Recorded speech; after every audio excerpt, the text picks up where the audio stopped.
So hello guys, সবাইকে good morning. তো এখন আমি ঘুম থেকে উঠলাম। কোলগেট আর ব্রাশ, টুথপেস্টটা কীরকম সবুজ নীল কালার।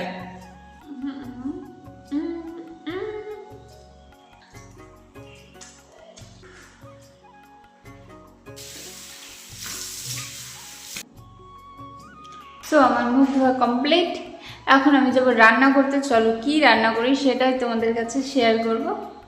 আমি রান্না করবো আজকে কাটি কচু। এটা আমি কালকে কিনেছিলাম, তো এখন কচুর দাম অনেক। আর আমি এই টক শাকটা নিয়েছি 5 টাকা দিয়ে, কিন্তু কিভাবে রান্না করতে হয় আমি জানি না। এটা খেতে টক লাগে। তো তোমরা একটু যদি জানো যে এই জিনিসটা কিভাবে খেতে হয়, একটু মানে কালকে কিনেছিলাম তাই ঝরে গেছে, এরকম হয়ে গেছে পাতাগুলো। তো তোমরা একটু কমেন্টসে বলো এই যে পাতাগুলো। তো চলো আমি কচুটাকে এখন কাটা বাছা করে নিই গাইস।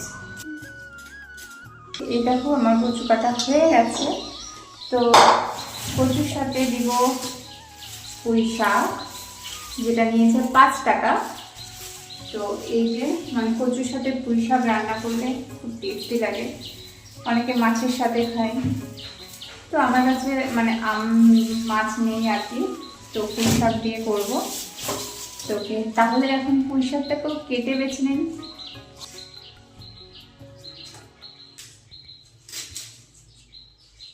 সো গাইস, এই দেখো আমার পুঁই শাক কাটা হয়ে গেছে আর আমি পাতাগুলোও নিয়েছি, কারণ পাতাগুলো ফ্রেশ ছিল। এখন যেহেতু মানে হয় না একদিন পর পাতাগুলো মানে এরকম হয়ে যায়, তো ওরকম হয়ে গেছে, কিন্তু ফ্রেশ পাতা ছিল। আর এখন এটাকে টক শাক, এটাকে এখন বানাবো।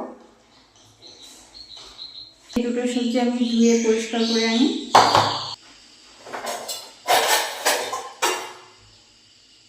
এটা আমার অস্ত্র, এই দুটো।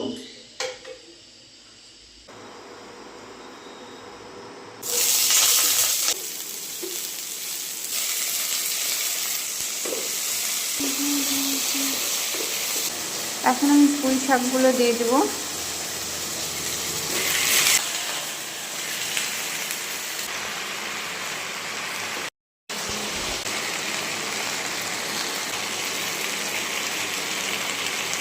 লঙ্কা গুঁড়ো,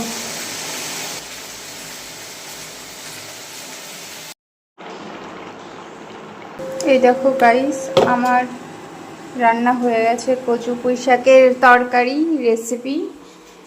তো কেমন হয়েছে